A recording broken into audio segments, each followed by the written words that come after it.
이야기를 시작하기 전에 어디서 시청하고 계신지 아래 댓글로 알려주세요.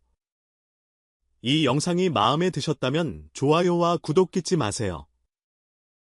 좋은 하루 보내세요. 이야기 즐겁게 감상하세요. 이선의 테슬라가 애틀랜타 저택의 문을 조용히 통과했다. 늦은 오후의 햇살이 잘 가꾸어진 잔디밭 위로 긴 그림자를 드리웠다. 뉴욕에서의 일주일간의 고된 미팅으로 긴장된 그의 어깨가 맞춤 제작된 톰 포드 양복 아래에서 욱신거렸다. 집이 저 앞에 우뚝 솟아 있었다. 건축 잡지 표지를 장식했던 유리와 강철로 된 모더니즘의 걸작이지만 2년 전 소피아가 세상을 떠난 이후로는 집이라기보다는 영묘처럼 느껴졌다.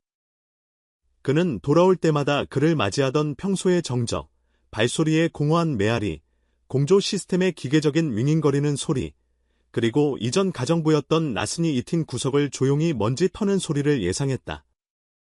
하지만 오늘은 달랐다. 먼저 소리가 그를 덮쳤다. 발걸음을 멈추게 만든 기쁨에 찬 높은 비명소리. 웃음소리였다. 딸의 웃음소리. 요즘은 너무나 드물어서 그 멜로디를 거의 잊어버렸던 소리. 잠시 동안 그는 시차 때문에 환각을 보고 있다고 생각했다. 그때 그는 애틀랜타 스카이라인이 내려다보이는 인피니트 풀 옆에서 그들을 보았다. 마치 다른 사람의 삶에 속한 듯한 장면이 펼쳐졌다. 그의 6살 난 딸 릴리가 얕은 쪽에서 물장구를 치고 있었고 움직일 때마다 검은 곱슬머리가 통통 튀었다. 하지만 그의 발걸음을 멈추게 한 것은 딸의 존재가 아니었다. 그녀와 함께 있는 여자였다. 그의 임원 채용 기관을 통해 고용한 새로운 가정부, 나오미 브룩스가 수영장 가장자리에 앉아 물에 발을 담그고 있었다. 그녀는 소박한 선드레스를 입고 있었고 노란색 천이 그녀의 검은 피부와 선명한 대조를 이루었으며 자연스러운 머리는 실용적인 똥머리로 묶여 있었다. 그를 놀라게 한 것은 그녀의 외모가 아니었다. 릴리와 교감하는 방식이었다. 나오미 선생님, 더 높이요, 릴리가 외쳤다. 나오미가 발로 파도를 일으켜 작은 소녀를 향해 물결을 보내는 것을 기쁘게 지켜보며 쓰나미 준비됐니? 나오미의 목소리가 물 위로 울려 퍼졌다. 따뜻하고 장난기 어린 목소리. 나간다. 작은 물결이 그녀 위로 튀자 릴리의 기쁨에 찬 비명이 집의 유리벽에 메아리쳤다. 그 소리는 이선의 가슴 속 무언가를 꿰뚫었다. 그곳에 있었다는 것조차 몰랐던 단단한 매듭을. 아빠. 릴리가 그를 먼저 발견했다. 그녀의 얼굴은 그가 몇 달 동안 보지 못했던 방식으로 환해졌다. 그녀는 수영장에서 허둥지둥 나와 석회암 타일 위에 젖은 발자국을 남기며 그를 향해 달려왔다. 이선은 본능적으로 양복이 젖지 않도록 뒤로 물러섰다가 스스로를 멈췄다. 딸이 마지막으로 이렇게 그에게 달려온 것이 언제였던가. 그는 무릎을 꿇고 양복이야 어찌되든 팔을 벌렸다. 릴리가 그에게 부딪혀 재킷을 흠뻑 적셨지만 그는 신경 쓰이지 않는 자신을 발견했다. 그녀에게서는 염소 냄새와 소피아가 사주곤 했던 딸기 샴푸 냄새가 났고 갑자기 목이 메었다. 베넷이 나오미가 재빨리 일어서며 당황한 표정을 지었다. 정말 죄송해요. 저녁 때까지는 돌아오시지 않을 줄 알았어요. 릴리를 옷 입히고 저녁 식사 준비를 시켰어야 했는데 그녀는 수건을 집어들고 서둘러 다가왔다. 릴리, 얘야, 아빠 옷 다 젖잖니? 이선은 화가 났어야 했다. 집 규칙은 명확했다. 예정된 감독 없이는 수영 금지, 오후 4시 이후 야외 활동 금지, 릴리의 세심하게 계획된 일과에 대한 방해 금지. 그의 삶의 모든 것은 투자 회의부터 딸의 피아노 레슨까지 일정에 따라 움직였다. 하지만 릴리의 얼굴이 행복으로 빛나는 것을 보고 그녀가 나오미를 대화에 포함시키는 자연스러운 방식을 보면서 그는 예상치 못한 말을 하는 자신을 발견했다. 괜찮아요. 브룩스 양. 사실 보기 좋네요. 나오미의 안도감은 눈에 띄었지만 그녀의 표정에는 다른 무언가, 아마도 죄책감의 스침이 있었다. 그녀는 릴리를 푹신한 흰 수건으로 감싸느라 분주했고 그녀의 움직임은 부드럽고 능숙했다. 쿠키도 만들었어요. 아빠, 릴리가 발끝으로 통통 튀며 알렸다. 진짜로, 처음부터요. 나오미 선생님이 밀가루 계량하는 법이랑 다 가르쳐줬어요. 보여드릴까요? 마지막 질문은 나오미를 향했고 이선은 딸이 가정부에게 승인을 구하는 것이 얼마나 자연스러운지 알아차렸다. 이제 충분히 식었을 거야. 나오미가 말했다가 재빨리 덧붙였다. 물론 베넷 씨께서 릴리의 평소 저녁 식사 일정을 따르길 원하신다면 다르지만요. 이선은 딸의 희망에 찬 얼굴을 보았다가 나오미를 보았다. 지는 해가 그녀의 옆모습을 비추었고 그녀의 목에 우아한 성과 갈색 눈의 따뜻함을 강조했다. 그녀는 소피아와는 전혀 달랐다. 소피아의 차갑고 효율적인 태도와 일정에 대한 엄격한 준수와는 나오미는 완전히 다른 무언가, 그의 얼어붙은 가정에 무언가를 녹인 듯한 자연스러운 따뜻함을 발산했다. 오늘은 예외로 해도 될 것 같구나. 그가 말하는 자신을 발견했다. 안내해. 릴리, 그들이 집으로 걸어가는 동안 이선은 곳곳에서 작은 변화들을 알아차렸다. 파티오 테이블 위에 신선한 야생화 화병, 주방에서 풍겨오는 바닐라와 향신료의 미묘한 향기, 창문에 붙여진 색색의 그림들, 소피아라면 결코 허락하지 않았을 것들. 주방에서 릴리는 자랑스럽게 초콜릿 칩 쿠키 한 접시를 보여주었다. 약간 찌그러졌지만 신성한 냄새가 났다. 그녀가 베이킹 모험에 대해 신나게 이야기하는 동안 이선은 나오미가 그의 주방을 편안한 익숙함으로 돌아다니는 것을 지켜보았다. 그녀는 이 공간의 근본적인 무언가를 바꾸었다. 비싼 가전제품의 전시장에서 실제로 집처럼 느껴지는 공간으로. 쿠키랑 커피 드시겠어요? 베넷 씨, 나오미가 물으며 이미 그가 선호하는 컵을 집으려 했다. 짙은 파란색 세라믹, 작년 크리스마스에 릴리가 준 선물이었지만 거의 사용하지 않았다. 이선, 그가 갑자기 말했다. 스스로도 놀랐다. 이선이라고 불러도 돼요. 그들의 시선이 릴리의 머리 위로 마주쳤고 잠시 동안 짜릿한 무언가가 그들 사이에 흘렀다. 나오미의 미소가 약간 흔들렸고 그가 상상했을지도 모를 만큼 빠르게 그녀의 얼굴에 그림자가 스쳤다. 이선, 그녀가 부드럽게 반복하고는 커피를 준비하기 위해 돌아섰다. 그는 그녀를 지켜보았다. 그녀의 움직임의 우아함, 그녀가 필요가 표현되기 전에 그것을 예측하는 듯한 방식을 주목했다. 그녀에게는 이야기가 있었다. 그는 깨달았다. 그녀의 완벽한 추천서와 인상적인 자격 뒤에 그녀가 불과 몇 주 만에 어떻게 그의 집에 웃음을 되찾아왔는지 설명하는 더 깊은 무언가가.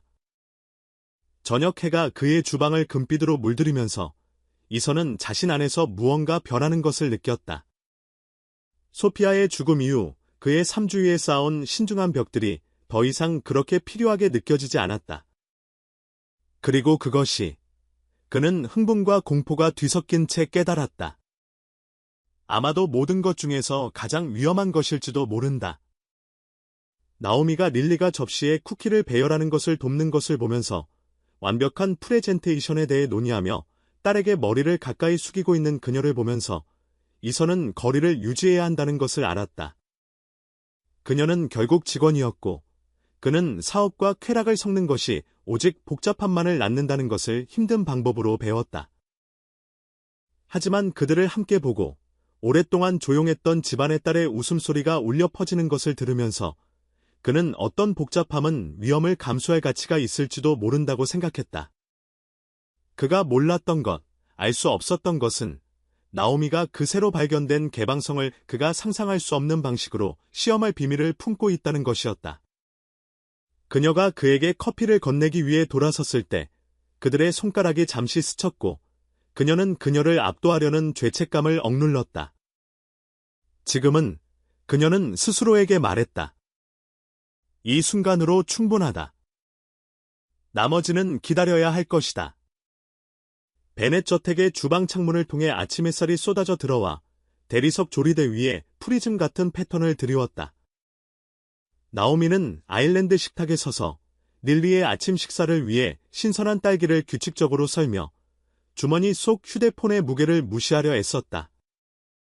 오늘 아침 어머니로부터 온 부재중 전화 3통, 그녀는 그것들이 무엇을 의미하는지 알았다. 마일스가 또 그녀를 찾았다.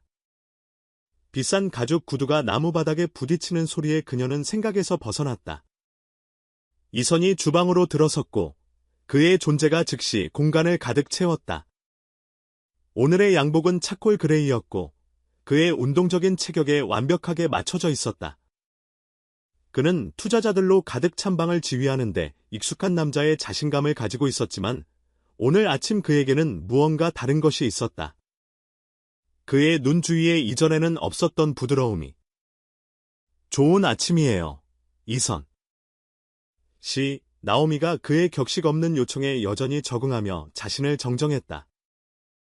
커피 준비됐어요. 수요일 아침에는 더 진하게 드시는 것 같아서요. 그는 컵을 집으려던 동작을 멈췄다. 그걸 알아차렸어요. 저는 사물을 잘 관찰해요. 그녀가 간단히 말하며 다시 딸기를 썰기 시작했다. 그의 시선을 마주하는 것보다 지난 몇 주 동안 그에 대해 얼마나 많이 관찰하게 되었는지 인정하는 것보다 쉬웠다. 릴리에게 잠자리 동화를 읽어줄 때 항상 넥타이를 한두 단 푸는 방식, 스트레스를 받을 때 무의식적으로 결혼반지를 만지는 방식, 미소 짓지 않으려 애쓸 때 이마에 생기는 미세한 주름. 아빠, 릴리의 목소리가 울려 퍼지며 이미 사립학교 교복을 입고 주방으로 뛰어 들어왔다. 나오미 선생님이 오늘 저에게 프랑스어 가르쳐준대요. 이선은 눈썹을 치켜떴고 그들 사이를 번갈아 보았다. 프랑스어. 아침 식사와 관련된 단어들 뿐이에요. 나오미가 릴리를 향해 하트 모양 프렌치 토스트 한 접시를 밀어주며 설명했다. 아침을 더 재미있게 만들 수 있을 것 같아서요. 게다가 따님은 꽤 언어에 재능이 있어요. 네 프레즈, 실브플레 릴리가 자랑스럽게 선언하며 딸기를 가리켰다. 이선의 입가에 미소가 번졌다. 그의 얼굴 전체를 변화시키는 드물고 진심 어린 미소 중 하나. 소피아도 좋아했을 텐데 그가 부드럽게 말했다가 스스로를 다잡는 듯했다. 그의 고인이 된 아내에 대한 언급이 잠시 동안 공기 중에 무겁게 매달려 있었다. 나오미는 그가 마음을 추스를 공간을 주기 위해 조리대를 닦는 데 분주했다. 그녀는 그것도 배웠다. 언제 밀고 언제 물러나야 하는지. 그것은 그녀가 점점 더 익숙해지고 있는 춤이었다. 베넷 가족의 치유 과정을 조심스럽게 항해하는 것. 나오미 선생님은 모든 걸 재미있게 만들어요. 릴리가 방 안의 감정적인 기류를 모른 채 계속했다. 어제는 종이약 접는 법을 보여주셨어요. 1000마리를 접으면 소원을 빌 수 있다는 거 알아요. 꽤 큰 프로젝트네. 이선이 시계를 확인하며 말했다. 하지만 종이접기 수업은 방과 후에 하는 게 좋겠구나. 실은 나오미가 끼어들었다가 망설였다. 그녀는 선을 넘어서는 안 되었다. 수학에 도움이 될 것 같아서요. 종이접기는 많은 패턴과 공간 추론 능력을 포함하거든요. 접으면서 10단위로 세고 있어요. 이선은 한참 동안 그녀를 연구했고 나오미는 익숙한 불안감의 설렘을 느꼈다. 그녀는 결국 가정부일 뿐이었다. 교육 전략을 제안할 사람이 누구인가? 하지만 그때 그가 고개를 끄덕였다. 릴리의 마지막 수학시험 성적이 오르긴 했더군. 그가 딸에게로 돌아섰다. 지금까지 몇 마리나 접었니? 30마리요. 릴리가 활짝 웃었다. 나오미 선생님이 그건 10단위 새 묶음이라고 했어요. 제 특별한 상자에 보관하고 있어요. 이선의 입가가 움찔거렸다. 내 엄마가 준 거 말이니? 일리가 엄숙하게 고개를 끄덕였다. 나오미 선생님이 엄마에게서 받은 특별한 것들을 가까이 두는 것도 좋지만 새로운 특별한 것들을 만드는 것도 좋다고 했어요. 나오미는 자신이 또 선을 넘었는지 궁금해하며 숨을 참았다. 그녀는 소피아에 대한 그들의 기억에 끼어들 의도는 없었지만 릴리는 그 아름다운 오칠 상자를 사용하는 것을 너무나 망설였고 그것을 보물 상자가 아닌 성지처럼 다루었다. 이선의 표정은 잠시 동안 읽을 수 없었다. 그러고 나서 그는 나오미를 보았고 그의 시선에는 부드럽고 취약한 무언가가 있었다. 고마워요, 그가 조용히 말했다. 그의 감사의 무게에 그녀의 가슴이 답답해졌다. 그가 마일스에 대한 진실을, 그녀가 기억과 앞으로 나아가는 것 사이의 균형을 잡을 필요성을 왜 그렇게 깊이 이해하는지 안다면? 그녀의 주머니 속 휴대폰이 더 무겁게 느껴졌다. 차가 10분 후에 올 거야. 얘야, 이선이 릴리에게 말했다. 딸기 다 먹는 게 좋겠구나. 릴리가 먹는 동안 이선은 평소보다 오래 주방에 머물며 커피를 마시고 그들이 교감하는 것을 지켜보았다. 나오미는 릴리가 더 많은 프랑스어 단어를 연습하는 것을 돕고 그녀의 도시락에 작은 메모를 넣고 능숙한 손놀림으로 작은 소녀의 옷깃을 바로잡는 동안 그의 시선을 느낄 수 있었다. 그녀와 잘 지내는군요. 그가 마침내 릴리가 듣지 못할 만큼 낮은 목소리로 말했다. 그녀가 쉽게 만들어줘요. 나오미가 대답했지만 그 말에 가슴이 뭉클해졌다. 그녀는 마일스가 어렸을 때 그에게 이렇게 부드러웠을까? 기억의 가장자리가 흐려지기 시작했고 그것이 그녀를 무엇보다도 두렵게 했다. 육아에 쉬운 건 아무것도 없죠. 이선이 말했다. 그의 목소리에는 동질감 같은 것이 묻어났다. 제가 잘 알죠. 그 순간은 이해와 그리고 그들 중 누구도 아직 이름을 붙일 준비가 되지 않은 다른 무언가로 가득 차 그들 사이에 뻗어 있었다. 나오미가 먼저 릴리의 접시를 치우기 위해 움직이며 그것을 깼다. 오늘 밤 저녁 미팅이 있으시던데요. 그녀가 전문적인 모드로 돌아가며 말했다. 릴리를 8시까지 돌볼 계획을 세워야 할까요? 실은 취소할까 생각 중이었어요. 이선이 커피잔을 내려놓았다. 일본 투자자들은 기다릴 수 있어요. 딸과 저녁 식사를 한 지 꽤 됐거든요. 나오미 선생님도 같이 먹어도 돼요. 릴리가 즉시 끼어들었다. 나오미는 거절하려 했다. 저녁 식사는 가족 시간이었고 이런 순간들이 아무리 가정적으로 느껴지더라도 그녀는 가족이 아니었다. 하지만 이선이 그녀가 말하기도 전에 입을 열었다. 함께해도 좋아요. 그가 말했다. 그의 말투는 평범했지만 그의 눈은 그녀의 얼굴에 집중되어 있었다. 다른 계획이 없다면요, 다른 계획. 어머니에게 다시 전화하고 왜 엄마가 밤에 재워줄 수 없는지 두 살배기에게 전화로 설명하려 애쓰고 여전히 희미하게 아기 파우더 냄새가 나는 작은 파란 담요를 쥐고 잠들 때까지 우는 것 같은. 정말 친절하시네요. 그녀가 간신히 말했다. 하지만 아마도 저는 제발요. 우릴리의 눈은 넓고 희망에 차 있었다. 아빠한테도 프랑스어 가르쳐줄 수 있잖아요. 그들을 보면서 성공한 사업가와 그의 소중한 딸, 둘 다 그녀를 그렇게 열린 초대로 지켜보는 것을 보면서 나오미는 자신의 결심이 무너지는 것을 느꼈다. 그들의 세계의 일부인 척하는 하룻밤이 해가 될 수는 없지 않을까? 단 몇 시간만이라도 이것이 그녀의 삶이 될 수 있다고, 그녀가 이런 종류의 행복을 누릴 자격이 있다고 믿게 해주는 것 알겠어요. 디어 코어드. 그녀가 부드럽게 말했고 릴리가 기뻐하며 박수를 쳤다. 이선의 미소는 그녀의 마지막 방어선을 녹일 만큼 따뜻했다.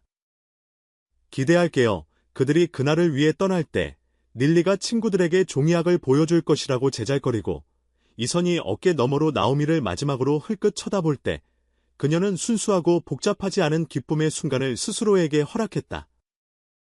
그러고 나서 그녀의 휴대폰이 다시 울렸고 현실이 다시 밀려왔다. 텅 빈 주방에서 그녀가 일부인 척하는 삶의 증거에 둘러싸여 나오미는 마침내 울음을 터뜨렸다.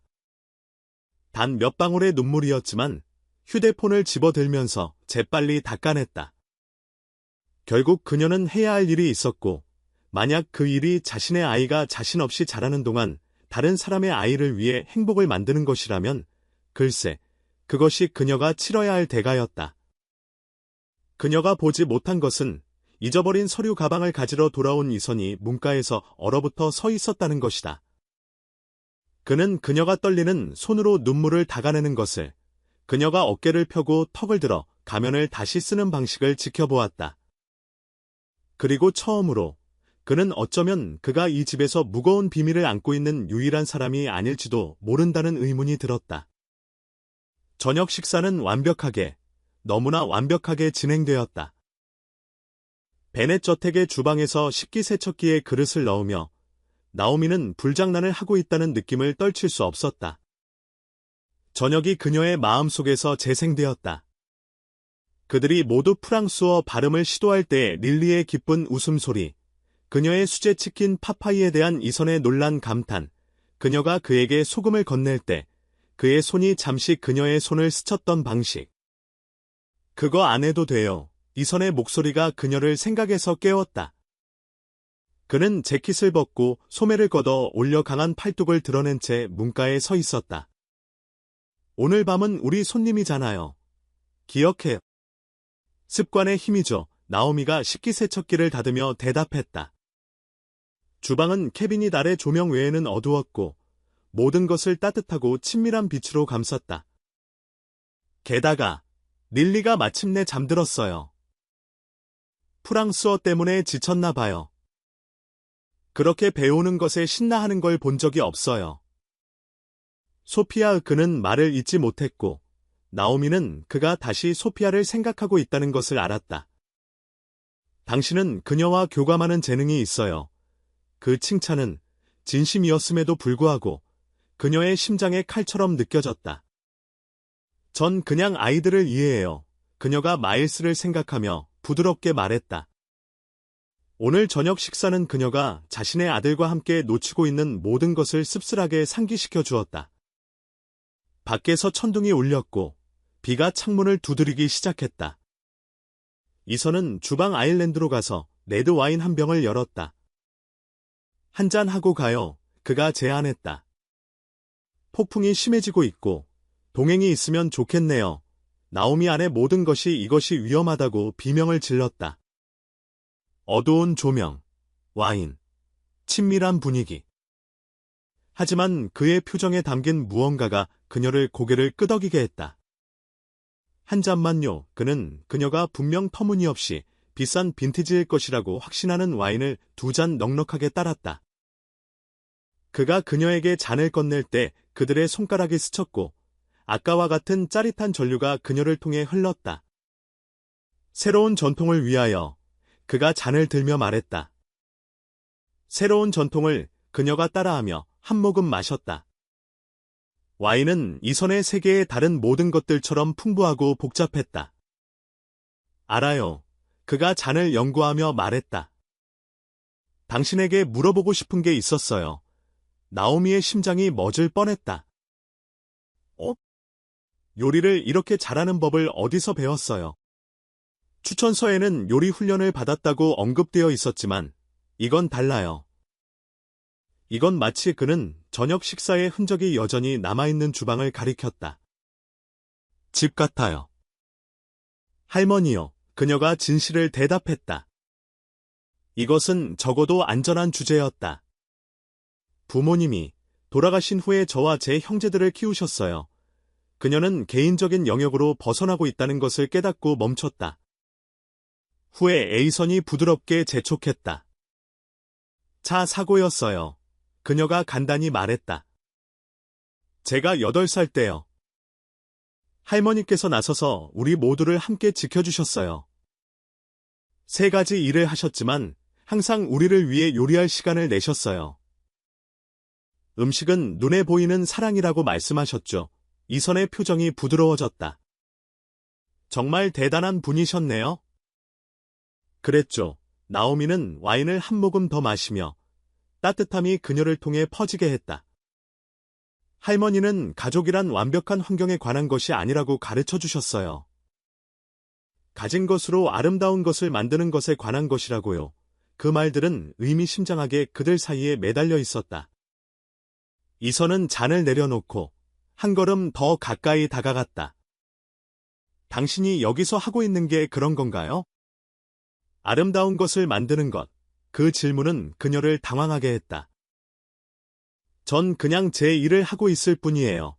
그녀가 말했지만 둘 다 그것이 그 이상이라는 것을 알았다. 그런가요? 그의 목소리는 낮고 친밀했다. 왜냐하면 제가 보는 것은 이 집에 다시 생명을 불어넣는 누군가거든요. 제 딸에게 다시 웃어도 괜찮다고, 옛 기억을 배신하지 않고 새로운 기억을 만들어도 괜찮다고 가르치는 누군가요. 나오미의 손이 약간 떨렸다. 그녀는 떨어뜨리기 전에 와인잔을 내려놓았다. 베넷 씨. 이선, 그가 부드럽게 정정했다. 이선, 그녀가 고쳤다. 저를 너무 과대평가하시는 것 같아요. 그리고 당신은 자신을 너무 과소평가하고 있고요.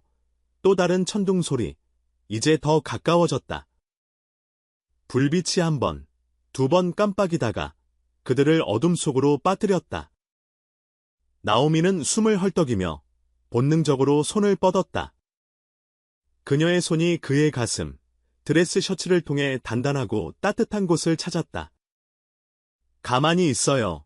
그가 중얼거렸다. 예비 발전기가 켜질 거예요. 하지만 그 어둠의 순간에 무언가 변했다.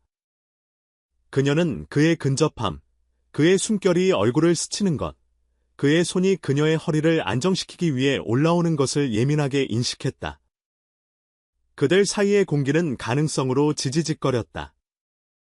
비상등이 윙윙거리며 켜졌고 그들을 부드러운 푸른 빛으로 감쌌다. 둘 다 움직이지 않았다. 나오미, 그가 숨을 내쉬었고 그가 그녀의 이름을 부르는 방식에 그녀의 무릎이 약해졌다. 그의 허리에 있는 손이 약간 조여졌다.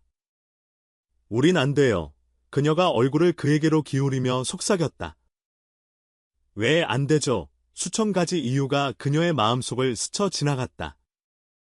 그가 그녀의 고용주였기 때문에, 그들의 세계가 너무나 달랐기 때문에, 그녀가 근본적인 무언가에 대해 그에게 거짓말을 하고 있었기 때문에, 마일스 때문에.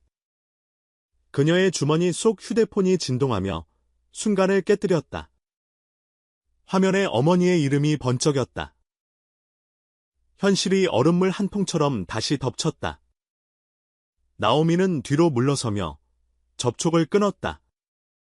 릴리를 확인해 봐야겠어요. 그녀가 재빨리 말했다. 폭풍 때문에 깨지 않았는지요. 이선은 그녀를 멈추려 하지 않았지만 그녀가 주방을 도망치듯 빠져나갈 때 그의 시선을 느꼈다. 복도에서 그녀는 벽에 기대어 심장이 뛰는 것을 느꼈다. 휴대폰이 다시 끈질기게 울렸다. 떨리는 손가락으로 그녀는 전화를 받았다. 엄마. 나오미. 얘야. 거머니의 목소리는 걱정으로 굳어 있었다. 마일스가 열이 나. 의사 선생님은 그냥 중이염이라고 하시는데 밤새 너를 찾으며 울었어. 세상이 축을 중심으로 기울었다. 주방에서 그녀는 이선이 움직이는 소리를 들을 수 있었다. 아마도 와인잔을 치우고 있을 것이다. 그녀의 주머니에는 마지막 월급이 있었다. 마일스의 약값은 감당할 수 있지만 그 이상은 아니었다. 그리고 이 두 현실 사이에서 그녀는 얼어붙어 서 있었다. 처방전 값은 보낼게요. 그녀가 간신히 말했다. 그에게 엄마가 사랑한다고 전해주세요. 얘야. 그는 돈 이상이 필요해. 그는 가야 해요. 나오미가 눈물이 위협하며 그녀의 말을 끊었다. 내일 전화할게요. 그녀는 이선이 복도에 나타나자마자 전화를 끊었다. 릴리는 아직 자고 있어요. 그가 말했다가 그녀의 표정을 알아차렸다. 나오미, 무슨 일이에요? 아무것도 아니에요. 그녀가 재빨리 말하며 미소를 지었다. 그냥 메시지 확인하고 있었어요. 폭풍이 더 심해지기 전에 제 숙소로 가봐야겠어요. 그는 더 말하고 싶은 듯, 주방에서의 그 긴장된 순간으로 돌아가고 싶은 듯 보였지만 그녀의 자세에 담긴 무언가가 그를 경고했는지 물러섰다. 물론이죠. 저녁 식사와 다른 모든 것에 대해 고마워요. 나오미는 말할 자신이 없어 고개를 끄덕였다. 그녀는 돌아서서 걸어갔고 각 걸음은 자제력의 훈련이었다. 뒤에서 그녀는 그의 한숨 소리를 들었다. 너무나 갈망으로 가득 찬 소리여서 가슴이 아팠다. 차고 위 작은 아파트에서 나오미는 침대에 웅크리고 앉아 밖에서 몰아치는 폭풍 소리를 들었다. 그녀는 휴대폰을 꺼내 사진 갤러리를 열었다. 마일스의 얼굴이 그녀를 향해 미소 지었다. 통통한 뺨과 실내로 가득 찬 밝은 눈을 위해 이러는 거야. 그녀가 사진에 대고 속삭였다. 모든 게 널 위해서야. 하지만 천둥이 머리 위로 울리고 비가 창문을 세차게 때리면서 그녀는 두 세계가 충돌하지 않도록 얼마나 더 버틸 수 있을지 궁금했다. 본체에서 그녀는 이선의 서재에 여전히 불이 켜져 있는 것을 볼 수 있었다. 그들 사이의 거리는 무한하면서도 종이 한 장처럼 얇게 느껴졌다. 무언가 터져야 했다. 그녀는 그 순간이 왔을 때 자신이 충분히 강하기를 기도했다. 폭풍이 지나간 질사흘 후 베넷 저택의 삶은 일상으로 돌아왔지만 근본적인 무언가가 바뀌었다. 이선은 아침 식사 시간을 길게 끌고 집에서 일할 핑계를 만들며 나오미가 집안을 돌아다닐 때마다 끊임없이 그녀에게 시선이 끌리는 자신을 발견했다. 그녀는 그에 반해 그와 단둘이 있는 것을 피하는 듯했고 항상 릴리를 방패처럼 그들 사이에 두었다. 하지만 그날 아침 모든 것이 변했다. 아빠, 나오미 선생님이 제 직업에 나래와도 돼요. 릴리가 아침 식사 중에 희망에 찬 목소리로 물었다. 모두들 자라서 되고 싶은 사람을 데려오기로 했어요. 이선은 천천히 커피잔을 내려놓고 조리대를 닦던 나오미가 얼어붙는 것을 지켜보았다. 아빠는 어때? 그가 조심스럽게 물었다. 나처럼 사업가가 되고 싶다고 생각했는데 릴리가 검은 곱슬머리를 흔들었다. 저는 나오미 선생님처럼 되고 싶어요. 사람들을 행복하게 만들고 모든 걸 고칠 줄 알고 최고의 쿠키를 만들고 그리고 릴리 나오미가 부드럽게 말을 가로막았다. 그녀의 목소리는 긴장되어 있었다. 내 아버지가 직업의 날에 훨씬 더 나을 거야. 그는 매우 성공적이시고 그리고 하지만 전 선생님을 원해요. 릴리의 아랫입술이 떨렸다. 항상 여기 있겠다고 약속했잖아요. 그리고 직업의 날은 중요해요. 뒤따른 침묵은 귀가 먹먹할 정도였다. 이선은 나오미의 얼굴에서 모든 핏기가 빠져나가는 것을 지켜보았다. 얘야, 마침내 그녀가 말했다. 난 결코 그럴 의도가 아니었어. 내가 그러지 말았어야 했어. 약속했잖아요. 릴리가 주장했다. 천둥 번개가 칠 때 무서워할 때요. 항상 저를 지켜주러 여기 있겠다고 했잖아요. 새끼손가락 걸고 약속했잖아요. 이선은 나오미의 표정에서 무언가 무너지는 것을 보았다. 예고 없이 그녀는 돌아서서 주방을 도망치듯 빠져나갔고 둘 다 그녀의 뒷모습을 멍하니 쳐다보았다.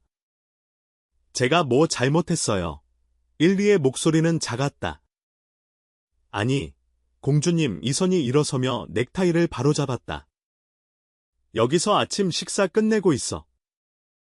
내가 나오미 선생님하고 얘기해볼게. 그는 그녀를 정원에서 발견했다. 돌분수 가장자리를 잡고 어깨를 떨고 있었다. 아침 햇살이 그녀의 뺨에 맺힌 눈물을 비추었고 다이아몬드처럼 반짝였다. 나오미. 죄송해요. 베넷이 그녀가 돌아보지 않고 말했다. 제가 선을 넘었다는 거 알아요. 릴리에게 약속을 하다니. 비전문적이었어요. 짐을 쌀게요. 그만. 그의 목소리는 단호했지만 부드러웠다. 날 봐요. 그녀는 천천히 돌아섰고 그녀의 눈에 담긴 고통에 그의 숨이 멎었다. 그녀는 유령에 홀린 듯 보였다. 당신은 몇 달 만에 이 집에 우리가 몇 년 동안 가졌던 것보다 더 많은 생명과 기쁨을 가져왔어요. 그가 조용히 말했다. 릴리는 당신을 정말 좋아하고 그는 말을 고르며 잠시 멈췄다. 저도 당신에게 의지하게 됐어요. 당신은 이해 못해요. 그녀가 속삭였다. 저는 안 돼요. 그러지 말았어야 했어요. 그럼 이해하게 도와줘요. 그는 한 걸음 더 가까이 다가갔다. 무언가 당신을 아프게 하고 있어요. 나오미. 전화 받을 때마다, 릴리가 당신을 안을 때마다 보여요. 무엇으로부터 도망치고 있는 거죠. 잠시 동안 그는 그녀가 말할 것이라고 생각했다. 그녀의 입술이 벌어졌고 눈이 그의 얼굴을 찾았으며 그는 그녀의 비밀의 무게가 풀려나려 애쓰는 것을 거의 느낄 수 있었다. 그때 그녀의 휴대폰이 울렸다. 그 소리는 그들을 덮쳤던 어떤 주문에서 그녀를 깨운 듯했다. 그녀는 뒤로 물러서며 눈을 닦았다. 릴리를 확인해 봐야겠어요. 나오미, 잠깐만요. 하지만 그녀는 이미 떠났고 그를 튀는 분수와 공기 중에 남아있는 그녀의 바닐라 향수와 함께 홀로 남겨두었다. 그날 아침 남은 시간은 긴장의 연속으로 지나갔다. 이선은 회의를 취소했고 릴리가 학교 가방을 싸는 것을 돕는 나오미의 떨리는 손 외에는 아무 것에도 집중할 수 없었다. 직업의 날에 대해 생각해보겠다고 약속하는 그녀의 억지로 밝은 목소리. 정오쯤 그의 인터콤이 울렸다. 비서의 목소리가 또렷하고 전문적으로 들려왔다. 베네 씨, S. 브룩스 양이 찾아왔습니다. 나오미에 관한 일이라고 합니다. 이선의 심장이 멎었다. 들여보내요. 그의 사무실로 들어온 여자는 60대였고 나오미와 같은 따뜻한 갈색 눈과 명백한 고통에도 불구하고 조용한 위엄을 풍겼다. 그녀는 엉덩이에 잠든 유아를 안고 있었고 나오미의 곱슬머리를 닮은 아름다운 소년이었다. 베네 씨, 그녀가 서론 없이 말했다. 예고 없이 찾아와서 죄송합니다만 달리 어떻게 해야 할지 몰랐습니다. 마일스에 열이 내리지 않고 나오미가 알아야 합니다. 마일스, 기선이 아이를 쳐다보며 세상이 축을 중심으로 기울어지는 것을 느끼며 말을 가로막았다. 제 손자입니다. S. 브룩스 양이 부드럽게 말했다. 그 애에 대해 말하지 않았죠. 그렇죠. 기선은 의자에 주저앉았고 조각들이 파괴적인 명확함과 함께 제자리를 찾았다. 전화통화, 눈물, 나오미가 때때로 너무나 갈망에 차 허공을 응시해서 보기 힘들었던 방식. 왜죠? 그가 간신히 말했다. S. 브룩스 양은 엉덩이에 잠든 소년을 고쳐 안았다. 그녀는 이 일이 필요했습니다. 베네 씨 돈을 모으기 위해 입주 직책이 필요했죠. 하지만 대부분의 고용주들은 미혼모를 고용하지 않을 거라는 걸 알았어요. 특히 그 후에는요. 그녀는 불확실한 표정으로 말을 잇지 못했다. 무슨 후에요? 그 애의 아버지가 그들을 버리고 빚과 깨진 약속 외에는 아무것도 남기지 않고 떠난 후에요. 나오미는 마일스에게 더 나은 삶을 주기 위해 정말 열심히 일해왔지만 그 애와 떨어져 있는 것이 그녀를 죽이고 있어요. 그리고 이제 그 애가 아프니 이선은 갑자기 일어섰다. 그녀는 지금 어디 있지? 주방에 있을 거예요. 아마도. 차도에서 그녀의 차를 봤어요. 여기 계세요. 그가 이미 문으로 향하며 말했다. 재발효 그는 주방에서 기계적인 움직임으로 점심을 준비하고 있는 나오미를 발견했다. 그녀는 그가 들어서자 고개를 들었고 그는 그녀가 그의 표정을 알아차리는 바로 그 순간을 보았다. 알고 있군요. 그녀가 숨을 내쉬었다. 당신 어머니가 내 사무실에 있어. 그가 조용히 말했다. 마일스와 함께 그녀가 들고 있던 칼이 조리대에 부딪히며 소리를 냈다. 안 돼. 그녀가 속삭였다. 안 돼. 안 돼. 안 돼. 그가 아파. 나오미. 그가 당신을 필요로 해. 그녀는 그때 무너져 내렸고 흐느낌이 그녀의 목구멍에서 찢어져 나왔다. 정말 죄송해요. 당신을 속이려던 건 아니었어요. 그냥 이 일이 필요했어요. 그에게 더 나은 삶을 주기 위해서요. 하지만 그와 떨어져 있는 것을 견딜 수 없었어요. 그리고 그때 릴리도 나를 필요로 했고, 그리고 당신도. 그녀는 얼굴에 손을 묻으며 말을 잇지 못했다. 떠날게요. 그냥 제발. 그만. 이선은 세 걸음 만에 주방을 가로질러 그녀의 얼굴에서 손을 떼었다. 날 봐요. 그녀는 눈물 젖은 얼굴을 그에게로 들었고 그의 신중하게 구축된 모든 벽이 무너져 내렸다. 당신에게 아들이 있다는 건 상관없어요. 그가 맹렬하게 말했다. 이 고통을 혼자 짊어지고 있었다는 것, 진실을 나에게 털어놓을 수 없다고 느꼈다는 것이 중요해요. 어떻게 그렇게 말할 수 있어요? 그녀가 속삭였다. 난 당신을 속였어요. 난 그냥 고용인일 뿐이에요. 그리고 감히 그녀는 주방을, 그들이 여기서 공유했던 모든 순간들을 무력하게 가리켰다. 당신은 그냥 아무나가 아니에요. 이선이 말했다. 그의 손이 그녀의 얼굴을 감쌌고 엄지손가락이 그녀의 눈물을 닦아주었다. 당신은 내 딸을 다시 살려낸 여자고 이 집을 다시 집처럼 느끼게 해주는 여자고 내가 다시는 원하지 않을 거라고 생각했던 것들을 원하게 만드는 여자야. 나오미의 숨이 멎었다. 이선. 내가 돕게 해줘요. 그가 중얼거렸다. 당신이 우리를 위해 있어줬던 것처럼 내가 당신을 위해 있게 해줘요. 오랜 순간 동안 그녀는 그를 그냥 쳐다보았고 그의 얼굴에서 어떤 속임수의 징후라도 찾았다. 그러고 나서 천천히 그녀는 고개를 끄덕였다. 내 아들을 봐야 해요. 그녀가 속삭였다. 그럼 함께 가서 그를 보죠.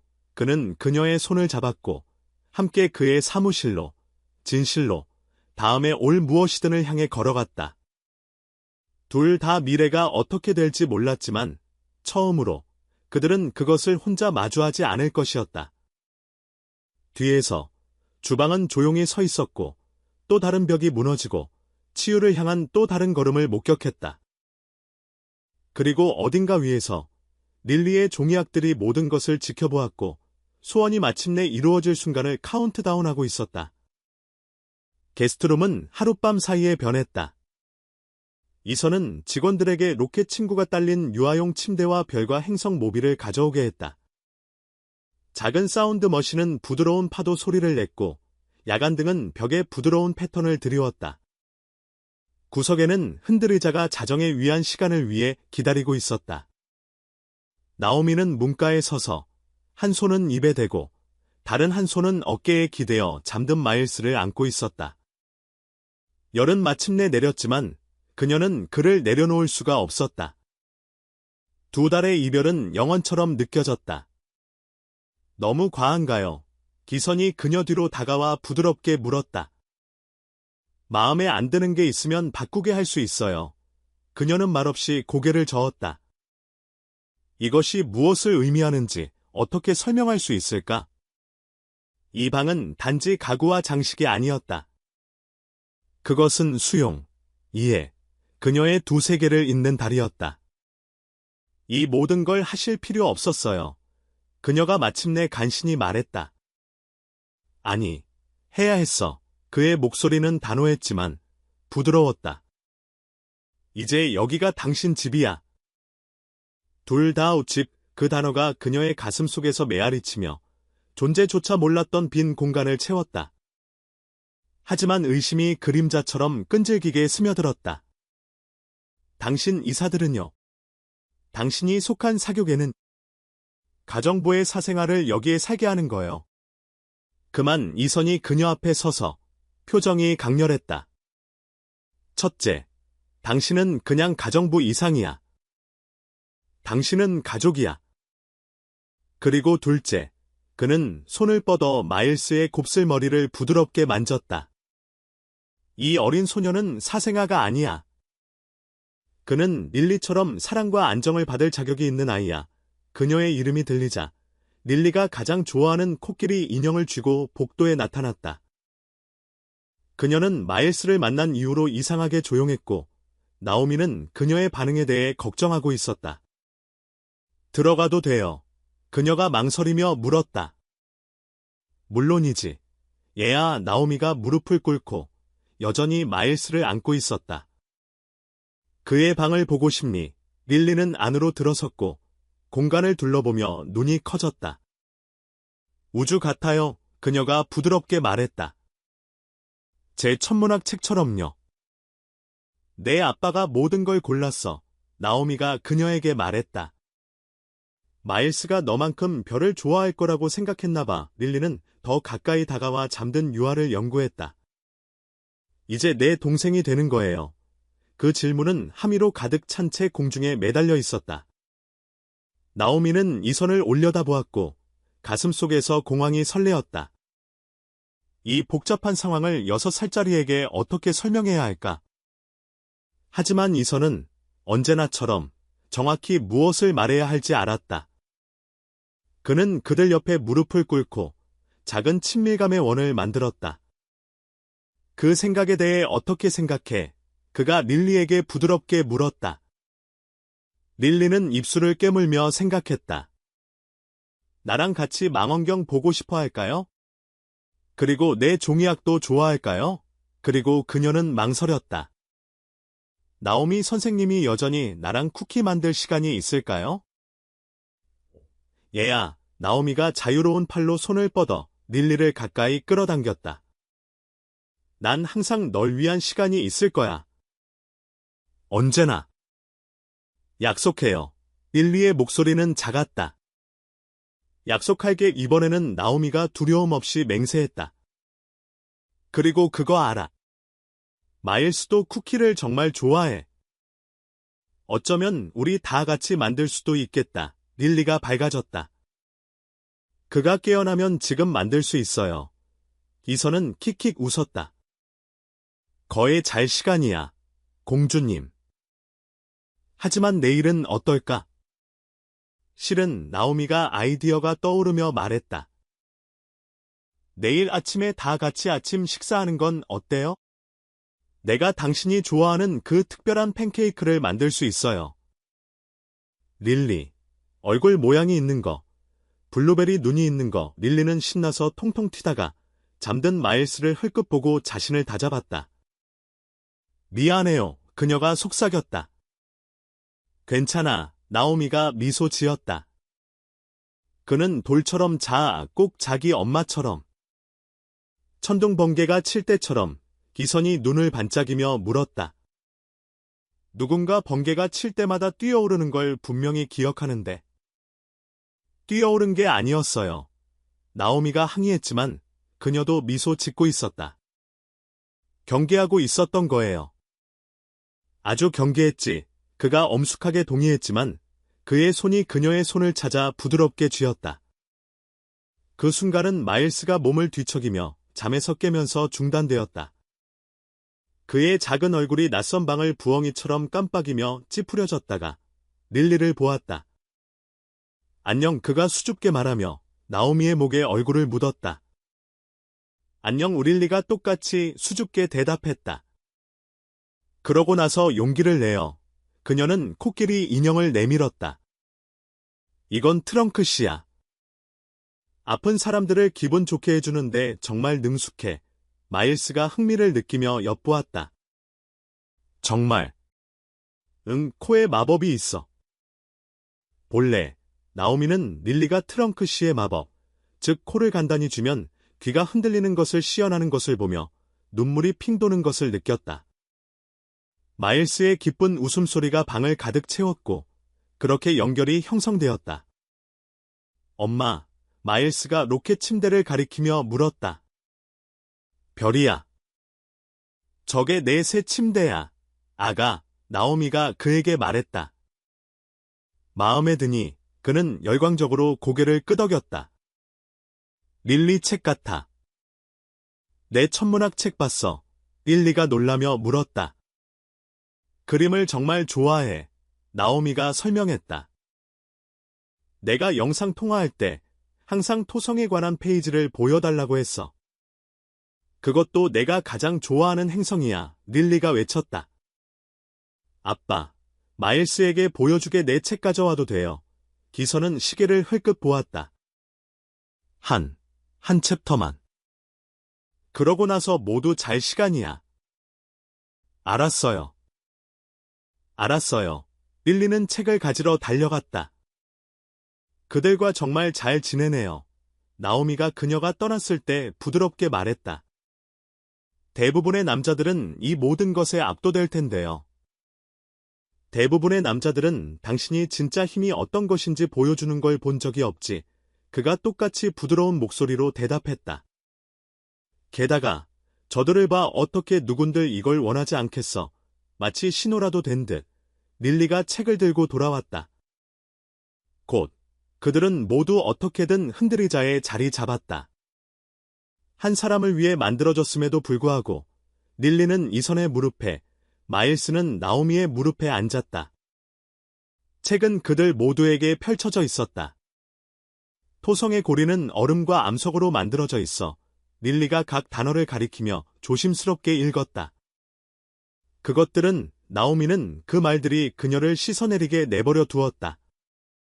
장면을 받아들이며 그녀의 아들, 건강하고 행복하게 그녀의 품에 안겨있고 릴리는 자랑스럽게 그녀의 지식을 공유하고 이선은 그녀 옆에서 단단하고 따뜻하게 그의 팔이 의자 등받이를 따라 뻗어 있었고 손가락이 가끔 그녀의 어깨를 스쳤다. 완벽하지는 않았다. 대답해야 할 질문들, 만들어야 할 조정들, 마주해야 할 도전들이 있을 것이다. 이 방 밖의 세상은 그들의 비전통적인 가족을 이해하거나 승인하지 않을지도 모른다. 하지만 마일스의 무게가 그녀의 품에서 더 무거워지고 릴리의 목소리가 더 졸려지면서 나오미는 중요한 무언가를 깨달았다. 완벽함은 그들이 필요로 하는 것이 아니었다. 그들은 단지 서로가 필요했을 뿐이다. 잘 시간인 것 같네. 이선이 두 아이의 눈이 감기기 시작하자 속삭였다.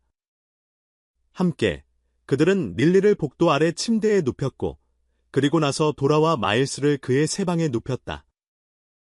작은 소녀는 병과 그날의 흥분으로 지쳐 쉽게 잠들었다. 문가에 서서 별 패턴이 천장을 가로질러 춤추는 것을 보며 나오미는 이선의 존재를 뒤에서 느꼈다. 머물러요. 그가 조용히 말했다. 가정부로서가 아니라, 직원으로서가 아니라. 우리가 당신을 원하니까 머물러요. 둘 다 그녀는 그를 마주 보았고 그의 눈에서 진심 외에는 아무것도 찾을 수 없었다. 확신해. 이건 모든 걸 바꿔요. 당신이 우리 삶에 들어온 순간 모든 것이 이미 변했어. 그가 말하며 손을 뻗어 그녀의 귀 뒤로 머리카락 한 가닥을 넘겨주었다. 우리가 아직 몰랐을 뿐이지. 야간 등의 부드러운 빛 속에서 파도 소리와 아들의 조용한 숨소리에 둘러싸여 나오미는 그녀의 선택을 했다. 그녀는 앞으로 몸을 기울여 이선의 가슴에 이마를 기댔고 그의 팔이 그녀를 감싸는 것을 느꼈다. 알았어요. 그녀가 속삭였다. 머물게요. 그들 위해서. 릴리의 종이학들이 그들의 커져가는 가족을 지켜보았고 이미 이루어지고 있는 소원을 카운트다운하고 있었다. 연례 애틀랜타 비즈니스 리더십 갈라가 세인트 레지스 호텔에서 한창이었다.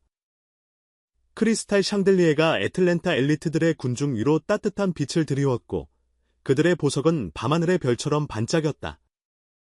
이선은 나비 넥타이를 고쳐매고 능숙한 손놀림으로 방을 훑었다.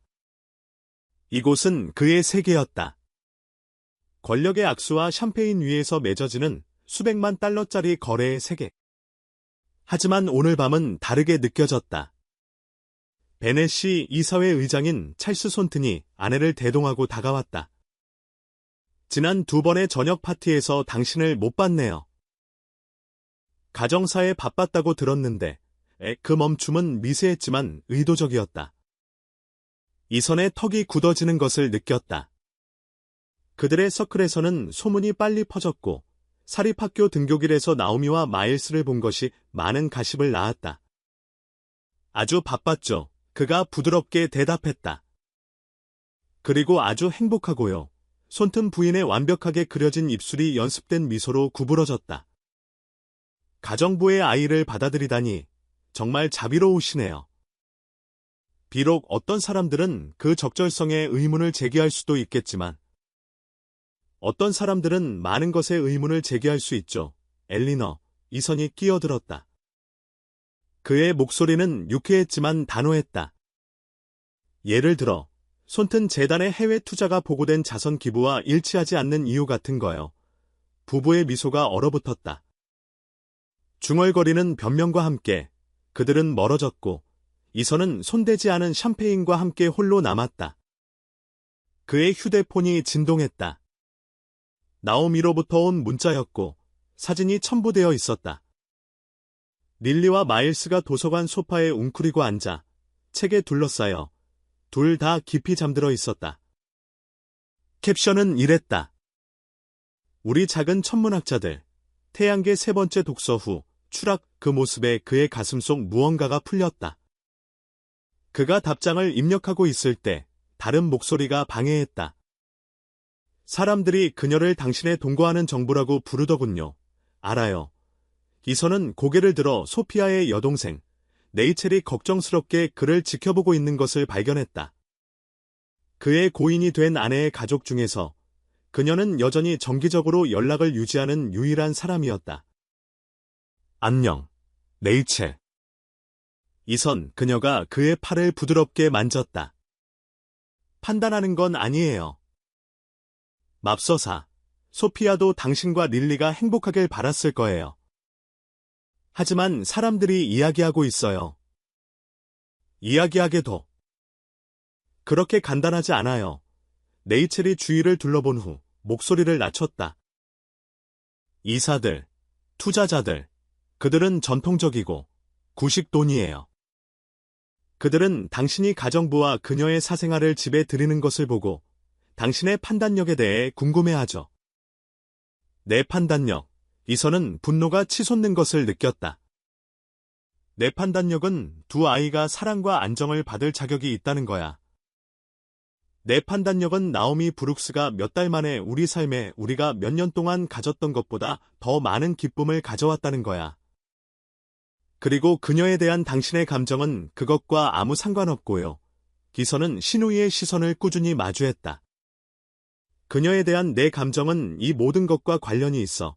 네이첼은 한참 동안 그를 연구하다가 한숨을 쉬었다. 넌 항상 고집이 새찍. 그녀가 그의 팔을 쥐었다. 조심해야 해요.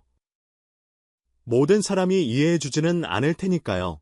마치 그녀의 말을 증명이라도 하듯 저녁 내내 이선을 따라다니는 속삭임이 있었다. 그는 대화의 파편들을 들었고 곁눈질과 치켜 올라간 눈썹들을 보았다. 그가 변명을 대고 자리를 떴을 때 그의 어깨는 긴장으로 뻣뻣했다. 집으로 가는 길은 애틀랜타의 조용한 동네를 지나 평범한 가족들이 비난 없이 평범한 삶을 사는 집들을 스쳐 지나갔다.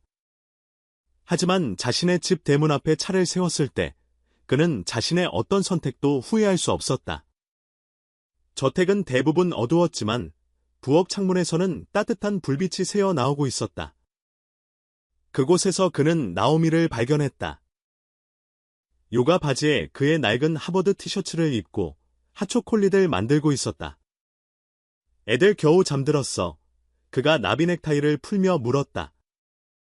그녀가 돌아섰고 편안하고 집에 있고 꾸미지 않아도 아름다운 그녀의 모습에 그의 심장이 멎을 뻔했다.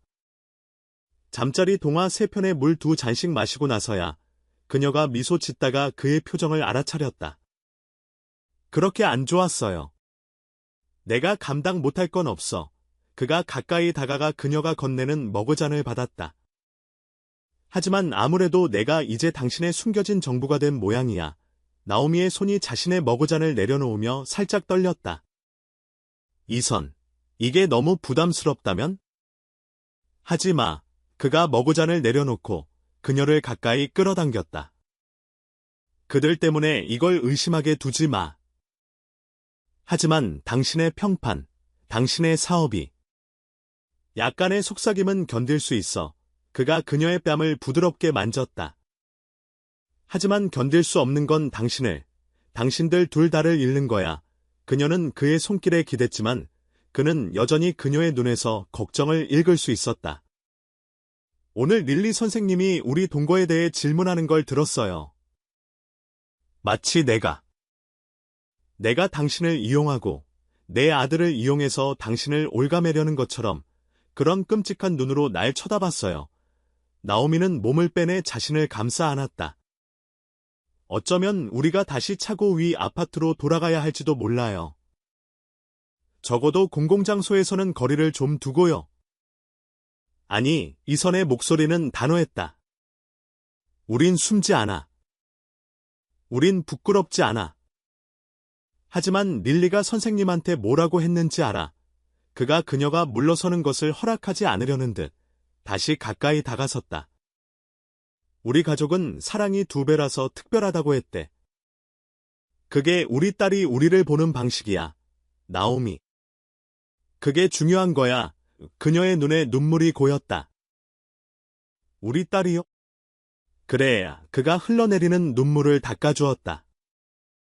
우리 딸, 우리 아들, 우리 가족. 나머지 세상은 적응하든 말든. 난 상관없어. 문간에서 들려온 소리에 둘 다 돌아섰다.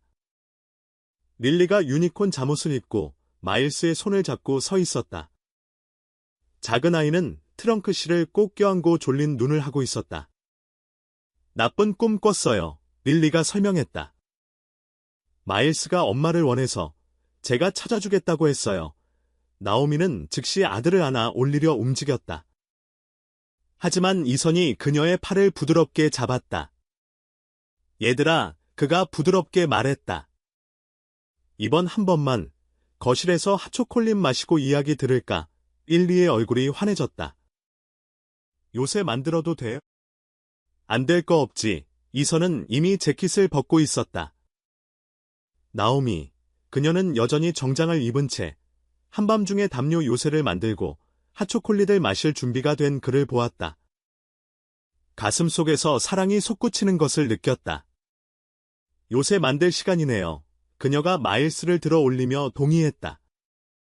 하지만 먼저 단체 포옹부터 그들은 자연스럽게 하나가 되었다. 퍼즐의 4조각이 제자리를 찾듯. 마일스의 졸린 무게, 릴리의 신나서 뛰는 모습, 이선의 든든한 존재감. 설명할 수 없는 방식으로 모든 것이 옳게 느껴졌다. 나중에 그들이 모두 임시 요새에 웅크리고 아이들이 그들 사이에서 잠이 들었을 때 이선은 희미한 불빛 속에서 나오미의 손을 잡았다. 이건 싸울 가치가 있어. 그가 속삭였다. 그녀는 그의 손을 꽉 쥐었다.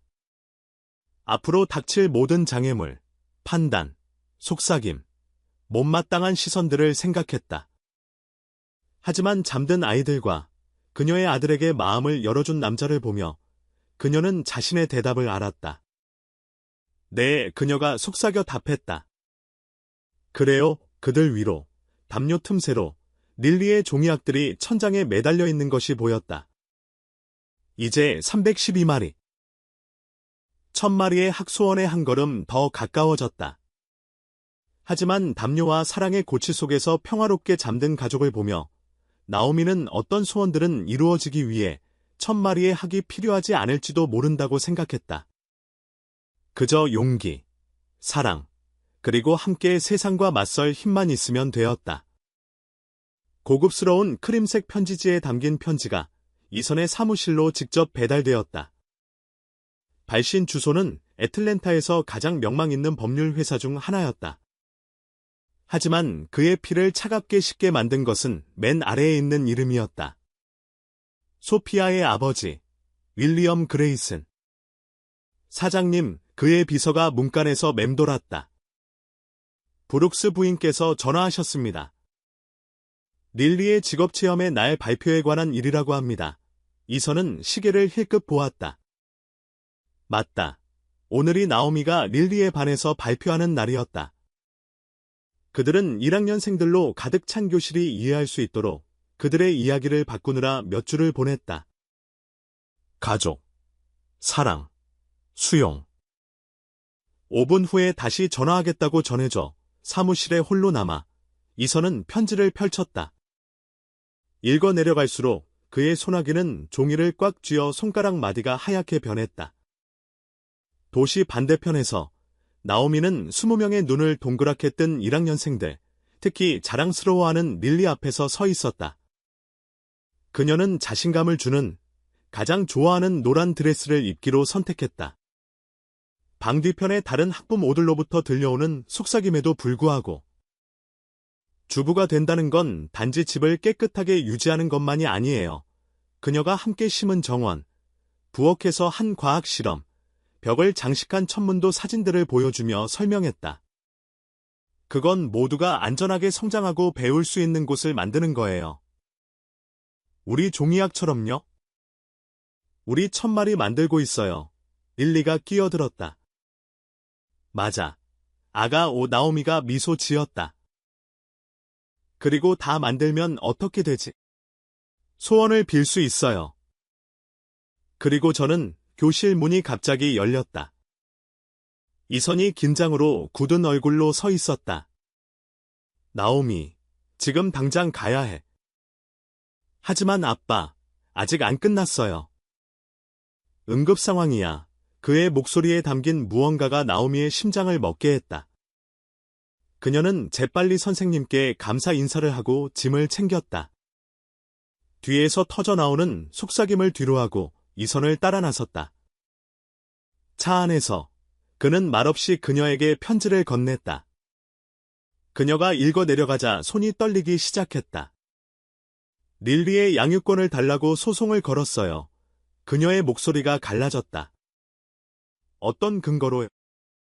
도덕적 해이, 부적절한 생활 환경, 부적절한 관계에 노출, 이선의 손가락 마디는 운전대 위에서 하얗게 변했다. 그는 내가 내 가정부가 딸의 어머니 역할을 찬탈하도록 내버려둬서 부적격이라고 주장해 나오미의 눈에 눈물이 타올랐다. 이건 제 잘못이에요. 제가 이사 오지 않았더라면, 릴리와 너무 가까워지지 않았더라면. 그만, 이선이 그들의 진입로로 차를 세우고 그녀를 마주 보았다. 이건 내 잘못이 아니야. 윌리엄은 소피아가 살아있을 때도 날 인정하지 않았어. 그는 자기 딸이 물려받은 돈 대신 스스로 번 돈을 가진 사람과 결혼해서 격이 떨어졌다고 생각했지. 이건 그냥 소피아의 유산 중 남은 것을 통제하려는 그의 최근 시도일 뿐이야. 하지만 그가 이길지도 몰라요. 그는 돈도 있고 영향력도 있잖아요. 나도 그래. 이선이 그녀의 손을 잡았다. 그리고 난 그가 갖지 못한 것을 가졌어. 싸울 가치가 있는 진짜 가족 안으로 들어가자. 그들은 직업체험의 날 동안 마일스를 돌봐주던 브룩스 부인과 함께 부엌에 있는 릴리와 마일스를 발견했다. 아이들은 쿠키를 장식하고 있었다. 그들의 얼굴은 밀가루와 행복으로 뒤덮여 있었다. 우리가 만든 것 좀 보세요. 마일스가 비뚤어진 쿠키를 들어 올렸다. 토성이에요. 목성에 더 가까운데 릴리가 부드럽게 정정했다. 토성은 고리가 있잖아. 기억나. 그렇게 순수하고 서로에게 완벽하게 편안한 그들을 보며 나오미는 두려움이 심장을 쥐어짜는 것을 느꼈다. 어떻게 누가 이걸 갈라놓고 싶어 할 수 있을까? 이야기 좀 해야겠어요. 이선이 조용히 브룩스 부인에게 말했다. 애들 위층으로 데려가 주실 수 있나요? 혼자가 되자 이선은 전화기를 꺼냈다. 변호사들에게 전화할 거야. 우린 싸울 거야. 나오미가 그의 팔을 만졌다. 어쩌면 그가 원하는 걸 줘야 할지도 몰라요. 제가 이사 나가면? 안 돼. 그의 목소리는 강철 같았다. 도망친다고 아무것도 해결되지 않아. 그가 옳았다는 걸 증명하고 우리가 숨길 게 있는 것처럼 보이게 만들 뿐이야. 하지만 그가 마일스 아빠에 대해, 제 과거에 대해 뭘 파헤칠지 모르잖아요. 난 내 과거에 신경 쓰지 않아. 이선이 그녀를 가까이 끌어당겼다. 난 우리 미래에 신경 써, 우리 모두. 함께 발소리에 그들이 돌아섰다. 릴리가 문간에 서 있었다. 최신 종이학을 꽉 쥐고 있었다. 우리 혼나요? 그녀가 작은 목소리로 물었다. 직업체험의 날 때문이에요. 아니, 아가 나오미가 무릎을 꿇었다. 왜 그렇게 생각해? 톰이 엄마가 제가 거기 있으면 안 된다고 했어요. 제가 진짜 엄마가 아니고 흉내내는 건 나쁜 거라고 했어요. 나오미는 뺨을 맞은 것 같았다. 그녀가 대답하기도 전에 이선이 그들 옆에 무릎을 꿇었다. 릴리, 엄마가 가족에 대해 뭐라고 하셨는지 기억나? 릴리가 고개를 끄덕였다. 피로만 만들어지는 게 아니라 사랑으로 만들어지는 거라고요. 정확해. 그리고 우리 가족은 사랑이 아주 많잖아. 너랑 나랑, 나오미랑 마일스랑.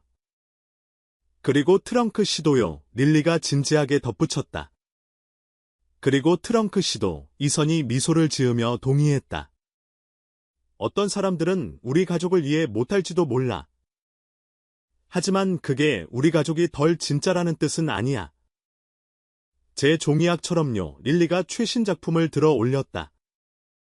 토미는 그냥 종이라고 했지만 전 알아요. 사랑으로 만들어졌으니까 마법이라는 거요. 나오미는 작은 소녀를 가까이 끌어안았다. 눈물이 넘쳐 흘렀다. 맞아, 아가. 사랑이 가장 강한 마법이야. 위층에서는 마일스가 브룩스 부인과 함께 ABC 노래를 부르는 소리가 들렸다. 오후의 햇살이 창문을 통해 들어와 이제 그들의 집을 장식한 수백 마리의 종이학을 비추었다. 각각의 학은 희망, 인내, 그리고 가족의 순간을 상징했다. 이선의 전화기가 울렸다. 그의 변호사들, 싸울 준비가 되어 있었다. 하지만 잠시, 그는 그저 가족을 안았다. 함께 있는 그들의 힘을 기억에 새겼다. 무슨 일이 일어나든 그가 속삭였다. 우린 가족으로서 맞서는 거야. 나오미는 그의 어깨에 기대 고개를 끄덕였다. 한 팔은 릴리를 감싸고 다른 손은 그의 손을 찾았다. 그들은 여기에 소중한 것을 만들었다. 지킬 가치가 있는 것을.